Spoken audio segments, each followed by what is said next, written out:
चले जी।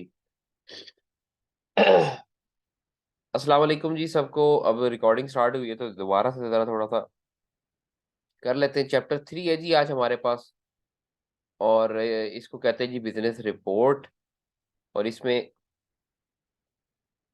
है क्या पढ़ने वाला जी? इंट्रोडक्शन टू बिजनेस रिपोर्ट, उसकी टाइप्स होंगी काफी।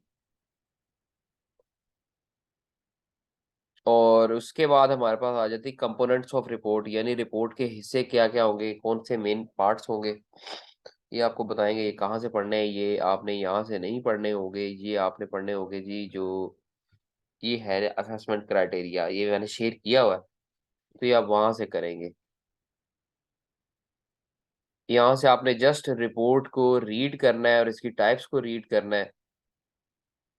और आज इंशाल्लाह हम जो है ना रिपोर्ट का फॉर्मेट देखेंगे और उसके बाद एक क्वेश्चन देखेंगे, तो आपका जो रिपोर्ट का टॉपिक है ना ये कंप्लीट हो जाएगा।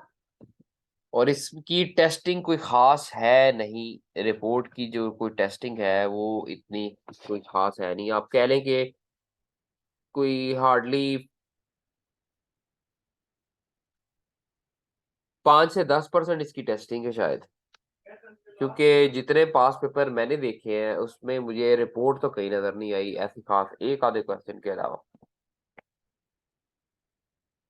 तो 90 to 95% जो टेस्टिंग है जी वो लेटर की है। आपको इन दोनों में से कुछ एक आएगा, बट अब 5 नंबर या 10 नंबर, अपना 10% अगर चांस है तो फिर भी हमने तैयारी तो करनी है जी। वक्त बुरा आता है, पूछता नहीं है, वो आ जाता है बस।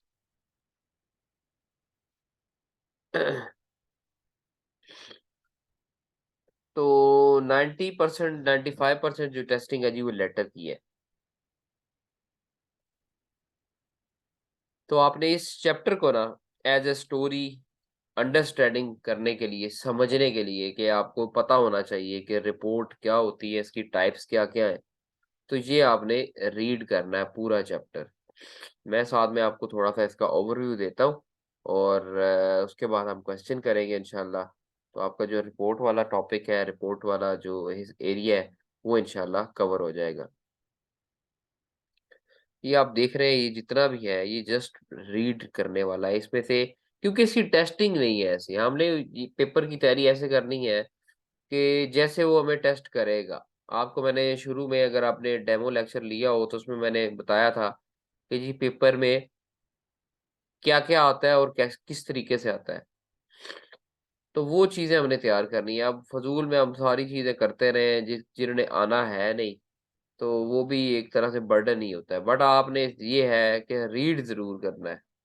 रीड करते हैं उससे वोकैबुलरी बेहतर होती है, आपको लफ्ज़ बनाने समझ में आते हैं और लिखना भी फिर आपका बेहतर हो जाता है उस चक्कर में ना। ठीक है जी। तो स्टार्ट करते हैं जी। कल के लेक्चर के हवाले से कोई सवाल हो, और मेरे ख़्याल में उसका वो सॉर्ट आउट हो गया है जी, जो अपलोडिंग का इश्यू आ रहा था। ये काइंडली बताइएगा मुझे। कुछ स्टूडेंट कह रहे थे वो अपलोड नहीं हुआ, मैंने भी चेक किया था, वो प्रोग्रेस लिखा हुआ था उसपे।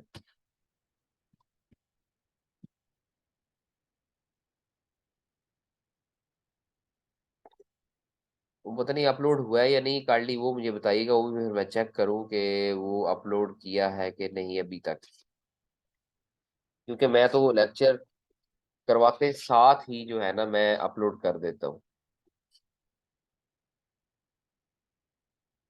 अच्छा जी, चलें चेक कर लीजिएगा। ठीक है जी, आप चेक कर लीजिएगा। अच्छा, यहाँ से थोड़ा सा देखते हैं जी। आप बिजनेस रिपोर्ट याद रख देते हैं। अब business report is a type of formal document, एक फॉर्मल डॉक्यूमेंट होता है दैट प्रोवाइड्स, जो कि प्रोवाइड करता है यानी मुहैया करता है फैक्ट्स एंड कम्युनिकेशन, हकाइक और रवाबित, जो कि आपने स्पेसिफिक फाइंडिंग्स जो आइडेंटिफाई की होती है। ठीक है। अच्छा, रिपोर्ट कब आती है जी? रिपोर्ट आती है जी जब आपसे कोई कहे कि जी ये वाकया रोनमा हो गया है, काइंडली इसकी तो रिपोर्ट ज़रा सेंड करें, ठीक है। अब उसमें क्या होगा, उसमें होगा ये कि आप उसमें आइडेंटिफाई करेंगी अगर खुदा ना खास्ता कोई हादसा हुआ है, ठीक है जी। अगर आपको किसी ने कह दिया कि जी पिछले 3 माह की, पिछले जो 3 मंथ्स हैं, उसकी सेल की रिपोर्ट लेकर आएँ कि वो सेल डाउन हुई तो क्यों हुई, ठीक है जी। बेसिकली रिपोर्ट कुछ हकायक को बयान कर रही होती है, अब उसमें आप हकायक छुपा लें या ज़ाहिर कर दें, वो एक अलग बात है। बट ये है कि रिपोर्ट के अंदर ना रिसर्च वर्क शामिल हो जाता है और या तो वो किसी के लिए डिसीजन करने के लिए पेश की जा रही होती है कि जी इस बेसिस पे हम डिसीजन कर सकें। जैसे अगर 3 मंथ की सेल डाउन जा रही है, तो हमें वो वाले जो है ना मेजर्स लेने होंगे जिससे हमारी सेल बेहतर हो जाए। जिससे हमारी सेल बेहतर हो जाए। तो हम कहेंगे जी 3 माह पहले जो सेल डाउन हुई थी इसकी क्या रीज़निंग थी? रीज़निंग थी जी हमने मटेरियल खराब यूज़ कर दिया था, ठीक है? एक ये रीज़न था। दूसरा रीज़न ये था कि कोरोना आया हुआ था उस वज़ह से लोग खरीद नहीं थे रहे और तीसरी रीज़न ये थी कि जो हमारा प्रोडक्ट है वो आउटडेटेड होता जा रहा है, उसके अंदर नई टेक्नोलॉजी यूज़ करनी पड़ेगी इसलिए हमारी सेल जो है ना डाउन हो रही है। अब ये जब जितनी भी रिपोर्ट हमने 3 पॉइंट्स निकाले, ये फाइंडिंग्स निकाली और हम उस रिपोर्ट में पेश करेंगे और हम अपने फिर आगे अगर ये हायर मैनेजमेंट की तरफ से कहा गया था कि रिपोर्ट पेश की जाए, तो वो रिपोर्ट पेश करेंगे अपने स्टेक होल्डर्स को, जिसमें शेयर होल्डर आ जाते हैं, आपके नए कस्टमर्स हैं, उन सबके लिए रिपोर्ट ये जाती है। उसके बाद वो डिसीजन लेते हैं, सपोज़ अगर कोई नया शेयर होल्डर आने वाला है, वो कह रहा है कि मुझे इन्वेस्टमेंट करनी है, तो वो ये रिपोर्ट देखेगा, सेल रिपोर्ट 3 महीने की बल्कि 3 साल की वो देखेगा और प्रोग्रेस देखेगा कि इस कंपनी की प्रोग्रेस क्या है। तो वो जो है उसके ऊपर क्या नाम है डिसीजन लेगा कि मुझे क्या है इस कंपनी में इन्वेस्टमेंट करनी चाहिए, नहीं करनी चाहिए। इसकी बेस्ट एग्ज़ाम्पल है जी एक्सटर्नल रिपोर्ट। एक्सटर्नल रिपोर्ट इसकी बेस्ट एग्ज़ाम्पल है। एक्सटर्नल रिपोर्ट इसको कहते हैं जी ऑडिट रिपोर्ट। जिसमें एक ऑडिटर आता है और एक वक़्त लगाता है कंपनी के साथ, उसके अंदर से डाटा आइडेंटिफ़ाई करता है, उसके पूरे डाटे को टेस्ट करता है कि क्या कंपनी के जो अकाउंटिंग जो स्टैंडर्ड्स हैं, क्या उसको पूरा मैं मीट कर रही है? क्या ये रेगुलेशंस को फ़ॉलो कर रही है? क्या इनके इंटरनल कंट्रोल्स अच्छे हैं? क्या इनके एनालिसिस और इनके कंपैरिज़न्स ठीक हैं? ये सारी चीज़ें जब वो देखता है और उसके बाद वो एक ऑडिट रिपोर्ट जारी करता है। ऑडिट रिपोर्ट जारी करता है जी, जिसमें वो ओपिनियन देता है अपना कि जी हाँ जी, ये कंपनी और इसके रिकॉर्ड और इसका काम एकदम परफेक्ट जा रहा है according to my accounting knowledge, ठीक है जी? According to my knowledge report के टी होता है जी, टी होता है रिपोर्ट, ऑडिट रिपोर्ट यानी कि वो ये बता देता है कि हमारी ये जो कंपनी है, ये एक अच्छे तरीके से काम कर रही है और अकाउंटिंग रूल्स को फॉलो करते हुए काम कर रही है। तो हमारे हिसाब से जितनी हमने टेस्टिंग कर ली है इसकी, इस हिसाब से तो ये कंपनी बिल्कुल ठीक काम कर रही है। तो इस ऑडिट रिपोर्ट की बेसिस पे लोग डिसीजन लेते हैं, डिसीजन कि क्या हमें इस कंपनी के अंदर इन्वेस्ट करना है या अपना पैसा DESCI DESCI पता नहीं डिसीजन के स्पेलिंग थोड़े से गलत हो गए हैं जी, ये थोड़े से देख लीजिएगा इसमें। तो ऑडिट रिपोर्ट है तो उसके अंदर क्या है जी वो फिर अपना डिसीजन लेते हैं कि आगे फर्दर हम इन्वेस्टमेंट करें ना करें। मैं एक जस्ट आपको एक लिंक बना रहा हूँ रिपोर्ट के हवाले से कि रिपोर्ट है क्या?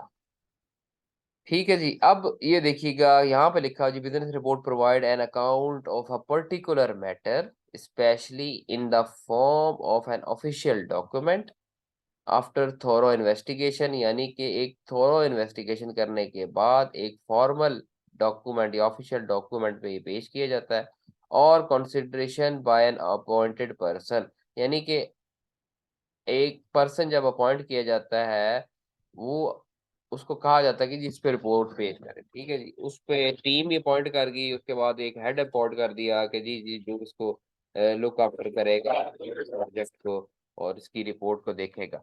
ठीक है, जब वो ये बता रहे हैं कि लार्ज बिज़नेस में बिज़नेस के अंदर बिज़नेस रिपोर्ट के अंदर क्या-क्या चीज़ें ऑब्जेक्टिव क्या होता है जी? Presenting an analysis to management यानी कि एनालिसिस करके मैनेजमेंट को बताएँ किसके ऊपर? किसी स्पेसिफिक इश्यू के ऊपर या किसी इंसिडेंट के ऊपर या कंपनी आगे चलती रहेगी in future ongoing state affairs with the business इसके ऊपर हमें रिपोर्ट दी जाए, ठीक है जी।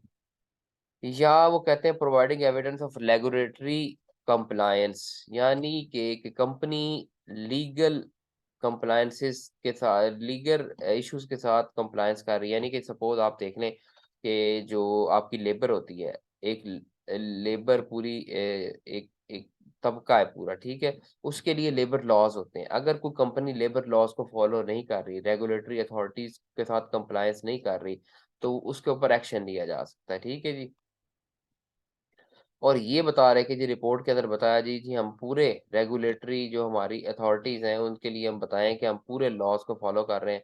शेयर होल्डर को भी पता चले, क्रेडिटर्स को भी, एम्प्लॉइज़ और सबको पता चले कि जी ये कंपनी जो है ना ठीक काम कर रही है अकॉर्डिंग टू लॉज़। उसके ऊपर रिपोर्ट पेश की जाए, ठीक है जी। प्रोवाइडिंग प्रोडक्ट और सर्विस इन्फॉर्मेशन। अब रिपोर्ट का मतलब इन्फॉर्मेशन देना भी होता है। ठीक है ना? इन्फॉर्मेशन किसके बारे में? प्रोडक्ट के बारे में या अगर आप जो सर्विस प्रोवाइड करते हैं, to stakeholder such as customers and employees यानी कि एक नया फ़ोन आप लॉन्च करने लगे हैं। फ़ोन लॉन्च करने लगे हैं आप अपने जो क्लाइंट्स हैं या कस्टमर्स हैं, उनको एक रिपोर्ट पेश करते हैं कि जी हमने ये तहकीक की है और इस हिसाब से अब जो हम ला रहे हैं ना आइफ़ोन उसको अगर आप पानी में रखेंगे ना वो चार्ज होगा, ठीक है? वो मतलब उन्होंने तहकीक की और उन्होंने पूरे सारी चीज़ें निकाली सर रिसर्च किया, ये किया, वो किया। उसके बाद उन्होंने एक रिपोर्ट शाया की जी हम ये ब करने जा रहे हैं। प्रोडक्ट है या कुछ सर्विस है, हम आपको नई सर्विस प्रोवाइड करेंगे, उसके बारे में इन्फॉर्मेशन दे रहे हैं। अच्छा जी, summarising and formally presenting information and opinion that originate from external professionals is a comprehensive form. ये जिसके बारे में मैंने अभी ज़िक्र किया यहाँ के ऊपर ऑडिट रिपोर्ट के ऊपर वो ये कह रहे हैं कि एक्सटर्नल प्रोफेशनल की जानिब से जब कोई कम्प्रिहेंसिव फॉर्म के अंदर एक रिपोर्ट पेश की जाती है, उसको हम ऑडिट रिपोर्ट कहते हैं। ठीक है जी? यानी एक्सटर्नल हायर करते हैं हम। अपनी कंपनी के लिए हम एक ऑडिट फर्म को कहते हैं कि जी अपने ऑडिटर्स को भेजें और हमारी कंपनी का ऑडिट करें। अब वो बाहर से आते हैं, उनको नहीं पता होता कंपनी के अंदर क्या चल रहा है। आप अगर अंदर से ही लोगों से बोलेंगे जी आप ऑडिट करें, इंटरनल ऑडिट डिपार्टमेंट तो ऑडिट करता ही है इंटरनल ऑडिट, बट वो कंपनी के एम्प्लॉइज़ हैं, ठीक है? ये कंपनी के एम्प्लॉइज़ नहीं होते, एक्सटर्नल ऑडिटर।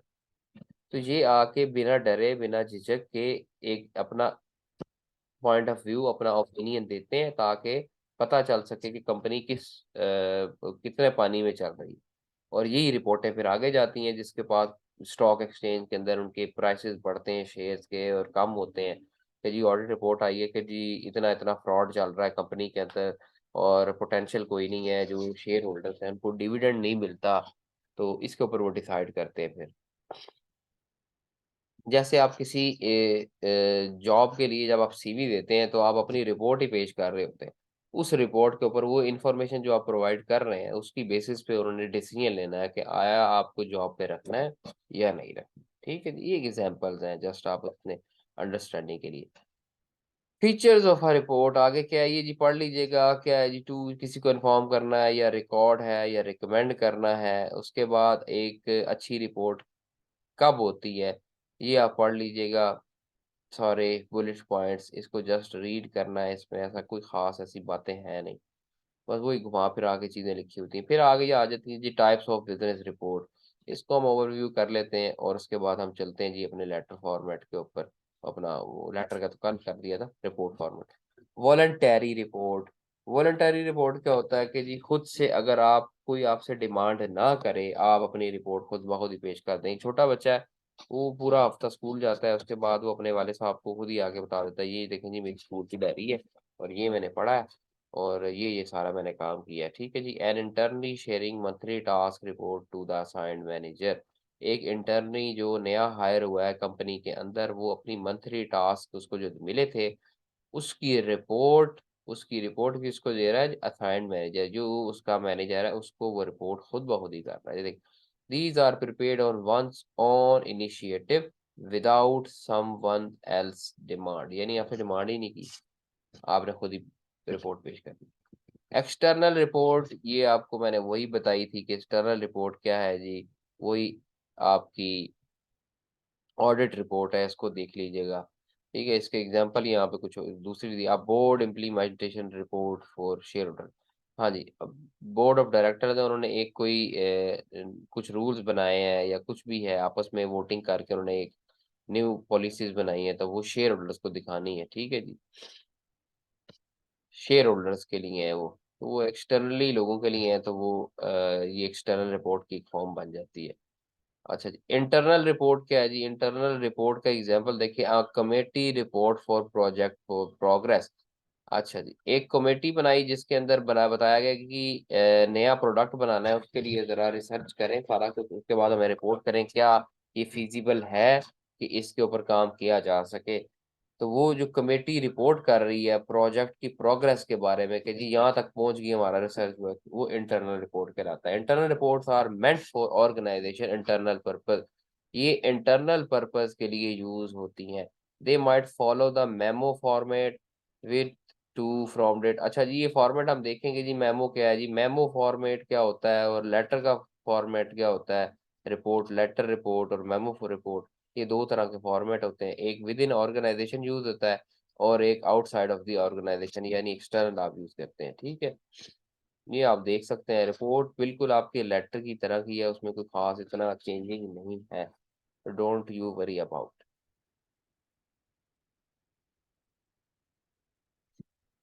चलो जी, लास्ट स्टूडेंट थे वो भी जा चुके हैं, मेरे ख्याल में दोबारा से ज्वाइन कर लेंगे। अच्छा जी, फॉर्मल रिपोर्ट क्या होती है जी, आप post training report by an employee to HR personnel with details of travel, boarding and lodging details, learning outcomes. ठीक है जी, ये इसकी एग्जांपल है फॉर्मल रिपोर्ट की। अब वो फॉर्मल रिपोर्ट में क्या कहते हैं, ये formal report is the one which is drafted in a prearranged form and is submitted according to an establish procedure, यानी फॉर्मली वो बनाई गई है और उसका एक पहले से प्रोसीजर डिफाइंड है, और उसको आपने उसके अंदर अपना डिटेल्स पुट करके जो जो है ना सबमिट करा दी है या आपने उनको पेश कर दी है, यानी कि पहले से ही एक फॉर्मेट बना हुआ है, उसको फॉलो करते हुए। अच्छा, बाकी आगे ये आप पढ़ लीजिएगा, ये जो इनफॉर्मल रिपोर्ट है ये क्या होता है, और उसके बाद स्टैट्यूटरी रिपोर्ट क्या कहती है, एंड ऑडिट रिपोर्ट। ये ऑडिट रिपोर्ट एक्सटर्नल भी होती है और स्टैट्यूटरी इसलिए होती है क्योंकि जो बड़ी बड़ी कंपनीज होती है ना, उनके ऊपर लॉ होता है, उनके ऊपर कानून होता है कि अगर आपकी इतनी बड़ी कंपनी है तो आपके लिए ऑडिट लाजमी है, इसलिए ये स्टैट्यूटरी यानी लीगल इश्यूज में आ जाती है। Legal a report prepared and presented according to the form and procedure laid down by laws is called a statutory report, यानी कि आपको लॉ के तहत आपको लॉ आप बाइंडिंग है कि जी आपने ये रिपोर्ट पेश करनी है। ठीक है, और उसका कोई रेंज होती है कंपनी की कि इतनी बड़ी कंपनी होनी चाहिए, इतना उसका रेवेन्यू होना चाहिए, हर छोटी मोटी कंपनी का नहीं है।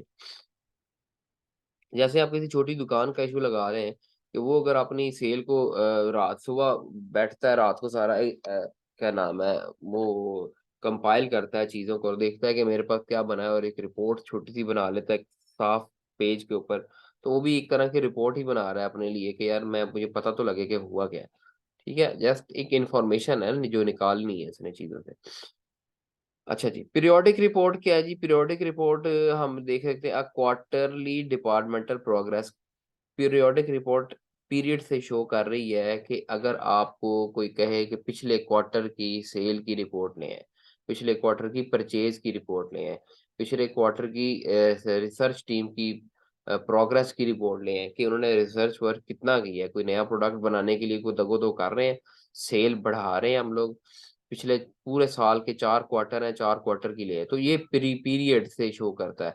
पिछली गर्मियों की जो है ना रिपोर्ट ले आए, समर्स की ले आए, विंटर्स की बना लें, तो ये पीरियोडिक रिपोर्ट पीरियड को शो करती है, 4 महीने का क्वार्टर, 3 महीने वाला क्वार्टर।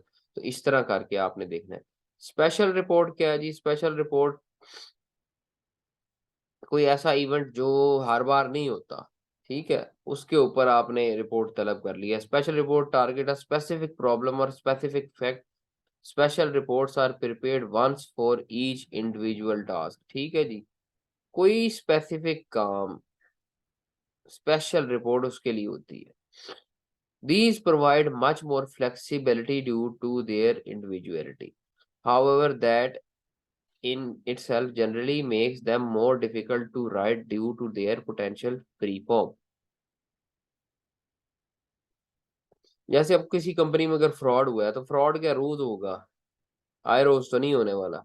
आए रोज होगा तो फिर उनके इंटरनल कंट्रोल थोड़े वीक है जो उसको इम्प्रूव नहीं कर रहे, ठीक है जी? वही रिपोर्ट के अंदर बताया जाएगा कि जी ये फ्रॉड हो रहा है, उसकी रिकमेंडेशन दे दी जाएगी, काइंडली इस फ्रॉड को इस तरह से रिमूव किया करें।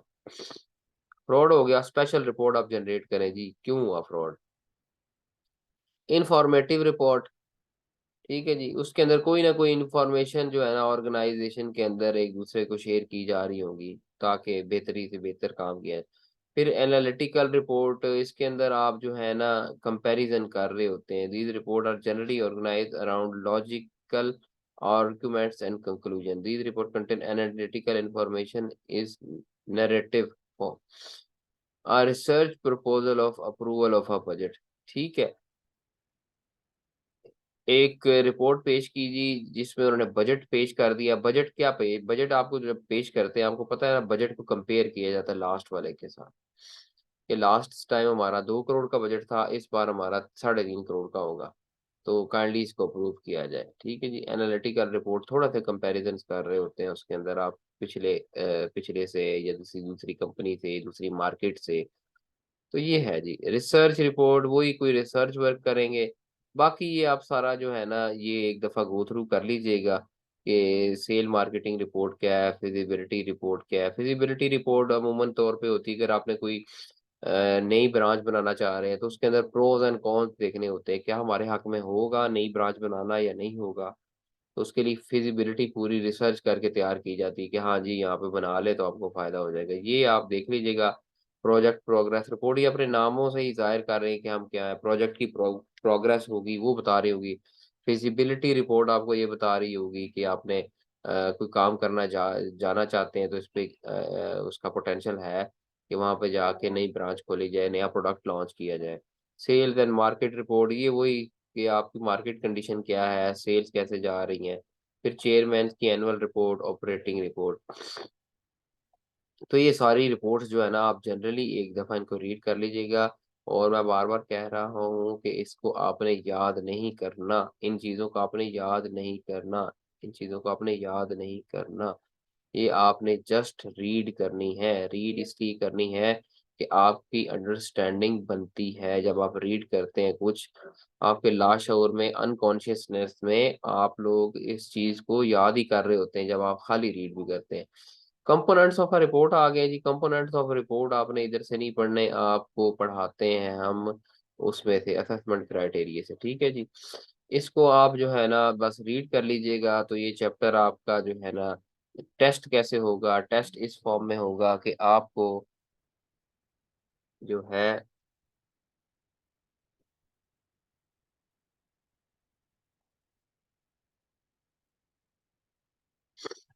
आपको जो है टेस्ट होगा वो रिपोर्ट लिखने को आएगी। और लिखने को कैसे आएगी वही मैं अभी बताने जा रहा हूँ, ठीक है? काइंडली आज एक स्टूडेंट था और मेरे ख्याल में वो भी गालिबन जा चुके हैं। तो ये भी अपलोड हो जाएगा जी, इसको काइंडली देखिएगा। इस चैप्टर को जो है ना आप काइंडली ज़रूर देख लीजिएगा। रिपोर्ट भी इम्पोर्टेंट है, चाहे को वो 10% है या 5% के लिए आएगी, बट आएगी। तो थोड़ा-सा ना इंसान के लिए इश्यू हो सकता है। ठीक है जी? तो लेटर के जो कंपोनेंट्स हैं ना जी, लेटर के जो कंपोनेंट्स हैं, ये जो किधर गए? लेटर के कंपोनेंट्स, ये जो कंपोनेंट्स हैं, आपने ये यहाँ से नहीं पढ़ने, आपने यहाँ से एक दफ़ा इनको देख लेना, ठीक है जी? आपका जो एग्ज़ाम आया हुआ है ना, आपने जो एग्जाम आया हुआ है, एक रिपोर्ट जो पिछले पास पेपर में देखी है मैंने, उसमें सिर्फ उन लोगों ने सूटेबल टाइटल लिखा है जिससे सब्जेक्ट हम कह सकते हैं। उसके बाद उन लोगों ने इंट्रोडक्शन है, डिस्कशन है, कंक्लूजन है और रिकमेंडेशन है, और ये भी चीजें उन्होंने नहीं दी हुई। ठीक है, ये तो आपको पता ही है कि आपने ग्रामर ठीक लिखनी है, स्पेलिंग ठीक लिखने हैं, वोकैबुलरी ठीक लिखनी है। बाकी इसका फॉर्मेट जो है ना वो आपको बता देते हैं, उस हिसाब से आप चलेंगे तो इंशाअल्लाह ताला व अज़ीज़ आपकी रिपोर्ट ये कवर हो जाएगी। ठीक है, मैंने अभी तक ये टेबल ऑफ कंटेंट वगैरह या एग्ज़ेक्टिव समरी जो है, इसके अंदर ये मुझे उस पेपर के फॉर्मेट में ये नहीं मिली। ठीक है जी, इंट्रोडक्शन ज़रूर मिला है, कंक्लूजन, डिस्कशन, रिकमेंडेशन ये ज़रूर मिली हैं, बाकी ये चीज़ें भी नहीं मिली, क्योंकि जो आई कैप आपको पेपर दे रहा है, उसके बाद जो उसका सॉल्यूशन देता है, तो सॉल्यूशन में चीज़ें नज़र आनी चाहिए, बट फ़िलहाल इस क्वेश्चन में वो चीज़ नज़र नहीं आई, और वही एग्ज़ाम्पल जो है वो मैंने जिसे कहते हैं ये मैंने तैयार करके रखी हुई है, तो ये मैं आपके साथ शेयर कर रहा हूँ। आपको फॉर्मेट भी बता देंगे और साथ ही एक क्वेश्चन भी करा देंगे, जिससे आपकी ये चीज़ जो है ना सॉर्ट आउट हो जाएगी। अच्छा जी, फॉर्मेट है जी रिपोर्ट फॉर्मेट, और किसकी तरफ से? Finance manager report to finance director. अब जब इस तरह का केस है ना, विद इन ऑर्गेनाइजेशन है, तो इसको हम लेटर मेमो रिपोर्ट कहेंगे इसको। ठीक है जी, मेमो रिपोर्ट कहेंगे। क्वेश्चन में वो मेरे ख्याल में रिपोर्ट ही लिखेगा, ये नहीं कहेगा आपको लेटर को, आपको खुद ही जज कर लेना है। अगर विद इन ऑर्गेनाइजेशन चल रहा है, यानी कि फाइनेंस मैनेजर जो है वो रिपोर्ट कर रहा है फाइनेंस डायरेक्टर को, तो इट मींस कि ये विद मेमो रिपोर्ट है और ये विद इन ऑर्गेनाइजेशन हो रही है। उसमें देखें बिल्कुल सेम सिमिलर वही सेंडर का डिपार्टमेंट है, अगर तो नाम लिखा हुआ तो नाम लिखेंगे पहले, फिर सेंडर का department name, company name, main city वैसे ही नीचे आ जाएगा, फिर लाइन छोड़ेंगे, फिर नवंबर डेट लिख देंगे, ये हमने जो है ना ये यहाँ पे ऐसे नवंबर 19 और 2022, ये आगे मैंने वही चीज लिखी हुई है। If a date is given in the exam paper use that date, if not then use the actual exam date, यानी जिस दिन आपका एग्जाम है वही यूज कर लेनी है, अगर आपको उसमें डेट नहीं दी हुई। सेंटर का डिपार्टमेंट नाम, ठीक है जी, फाइनेंस डिपार्टमेंट, कंपनी क्या है जी एबीसी लिमिटेड, और शहर है जी लाहौर। सैंडीज रैंक, जो आप जिसको वो कर रहे हैं, यानी जिसको आप रिपोर्ट कर रहे हैं, वो कौन है जी? Finance director. Finance director, company name ABC limited और मेन सिटी। चलो जी, ये हो गया। उसके बाद क्या है जी? सब्जेक्ट। सब्जेक्ट, ये आपने जो है ना इसको बोल्ड करके लिखना होता है, ठीक है। Reason according to your knowledge and understanding, no mark deduction. यहाँ पे आपकी मार्क्स डिडक्शन ऐसी खास नहीं होती, ये है कि आपने करीब तरीन जो डाटा को दिया गया होता है ना, उससे करीब तरीन आपने वो लिखना होता है, वैसे ही जैसे लेटर के अंदर सब्जेक्ट लिखते होते हैं, वही चीज है, इसको आपने बोल्ड करके लिखना है। सब्जेक्ट को आपने बोल्ड करके लिखना है जी, सब्जेक्ट आपका बोल्ड करके लिखेंगे आप। ठीक है, ये मैं इंशाल्लाह दोनों फॉर्मेट शेयर कर दूंगा आपके साथ, तो इसको आप गो थ्रू कीजिएगा। और क्या है जी? ये वही डियर सर या मैडम, इसके बाद आपने कॉमा लगाना होता है। अच्छा, एक याद रखिएगा कि जो आपका फॉर्मेट है ना, ये introduction, procedure, finding, recommendation, conclusion, इसको मैंने नेमोनिक बनाया हुआ है एक रिपोर्ट फॉर्मेट का, IPFRC। ये देख लीजिएगा, IPFRC यानी इंट्रोडक्शन, कंक्लूजन, इंट्रोडक्शन और कंक्लूजन। ये तो आपको एक पैराग्राफ है छोटा सा, वो याद करना है आपने। बाकी प्रोसीजर, फाइंडिंग और रिकमेंडेशन ये बुलेट पॉइंट्स में आपने लिखना है। ठीक है जी, ये सारे बुलेट पॉइंट्स में लिखने हैं आपने, रिकमेंडेशन, फाइंडिंग और प्रोसीजर। बाकी इंट्रोडक्शन और कंक्लूजन ये आपने पैराग्राफ फॉर्म में लिखना। चलो जी, आगे बढ़ते हैं। यहाँ तक क्लियर हो गया जी। विद इन ऑर्गेनाइजेशन, जो एक्सटर्नल ऑर्गेनाइजेशन है ना, वहां पे सिर्फ ये चेंज हो जाएगा, ये और ये, वो भी आपको रिपोर्ट दिखा देते हैं। ठीक है, इसके बाद हम वही इंशाल्लाह रिपोर्ट करेंगे, और आप देखिएगा कि कैसे आपको बिल्कुल एकदम से समझ में आ जाएगी सारी रिपोर्ट। पढ़ते हैं। इंट्रोडक्शन में आपने ये चीज़ ना, ये मैंने ग्रीन की हुई है, इसको आपने मेमोराइज़ कर लेना, रट्टा लगा लेना आपने। Keeping in view the quality control, जो भी रिपोर्ट लिखने को आएगी उसमें आपने ये और कंक्लूजन में ये ही वर्डिंग लिखनी है, ये ही वर्डिंग लिखनी है। बस इंट्रोडक्शन आपने देने की। ये जितना मैंने ग्रीन पोर्शन किया हुआ है ना, इसको आपने रट्टा लगा लेना है। उसके बाद प्रोसीजर, यानी कि किस तरीके से आपने आइडेंटिफ़ाई किए, ये लिखने हैं पॉइंट्स। किस तरीके से आपने वो जो फैक्ट्स बताए हुए थे आइडेंटिफ़ाई किए। अच्छा जी, क्या फाइंड किया फिर आपने? अगर मसाइल थे तो क्या मसाइल थे, वो मसाइल लिख देने। और रिकमेंडेशन, यानी एक मसाइल था जी, वो उसका कलर नहीं था ठीक, उसका व्हाइट कलर होना चाहिए था या ब्लैक कलर था। तो उसका रिकमेंडेशन क्या है? उसकी रिकमेंडेशन ये है कि उसका कलर व्हाइट होना चाहिए था, और यहाँ पे आपने शुड की वर्डिंग यूज़ करनी है, should. Should word will be used. ये होना चाहिए, ये होना चाहिए, यानी ये मसला था, तो ये होना चाहिए। कोई कहे कि जी वो ठीक है जी, ये समझाने के लिए, ये लिखना नहीं है जी उधर।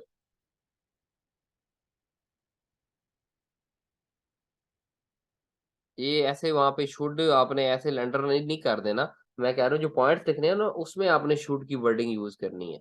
उसमें आपने शुड की वर्डिंग यूज़ करनी है। पॉइंट 1, पॉइंट 2, पॉइंट 3, जो मसाइल आइडेंटिफ़ाई किए थे, उनको आपने बता देना है कि इस तरीके से करना चाहिए आपको, तो ये ठीक हो जाएगा। कंक्लूजन में यही पार्ट दे देना है। उसके बाद ये आपको योर सिंसियरली, अगर तो नाम पता है तो ठीक, नहीं तो यहाँ पे आपने वही लिखना है, योर्स फेथफुली, आगे का होगा। योर्स फेथफुली, ठीक है जी। आपका नाम और आपका रैंक, ठीक है जी, ब्रैकेट्स में लिखिएगा, ब्रैकेट्स इंपॉर्टेंट है। गिवन नेम, आपका जो नाम वो क्वेश्चन के अंदर दिया होगा, ठीक है। ये आपका सारा फॉर्मेट है। पहले सेंडर डिपार्टमेंट, उसका एड्रेस, फिर डेट, फिर जिसको रिसीव कर रहे हैं उसका सारा, फिर सब्जेक्ट वैसे ही आपने आइडेंटिफाई करना है क्वेश्चन में। ये सैल्यूटेशन आ गई। उसके बाद IPFRC, इंट्रोडक्शन में आपने करना है जी, ये आपने याद कर लेना है, रट्टा लगा लेना है इसको, और कंक्लूजन में ये 2 पैराग्राफ आपने याद कर लेने हैं। फिर ये प्रोसीजर, फाइंडिंग और रिकमेंडेशन, ये आपने बुलेट पॉइंट में बताना है। प्रोसीजर मैंने कैसे आइडेंटिफाई किए, फाइंडिंग्स मैंने किस तरीके से जो है वो कि अपना जो मैंने फाइंड किया है, जो प्रॉब्लम्स थी वो क्या थी। उसके बाद अब जो मैंने प्रॉब्लम फाइंड कर ली है, इसकी रिकमेंडेशन दे देनी है कि ये मैं रिकमेंड करता हूँ। इस तरह से होना चाहिए। ठीक है जी, तो ये क्लास हम अभी वाइंड अप करते हैं, और अगली क्लास ज्वाइन करें, और उसके अंदर हम ये क्वेश्चन करेंगे। कामरान खान जो पास्ट पेपर से निकाला गया है, और इसमें एक ही, मेरा ख्याल में मुझे तो एक ही क्वेश्चन निकला है, और इसके अलावा कोई और क्वेश्चन निकला नहीं। ठीक है, तो ये क्लास मैं एंड कर रहा हूँ, और इसके बाद जो एग्जाम्पल वाली क्लास है वो काइंडली आप ज़रूर लीजिएगा। बहुत शुक्रिया जी।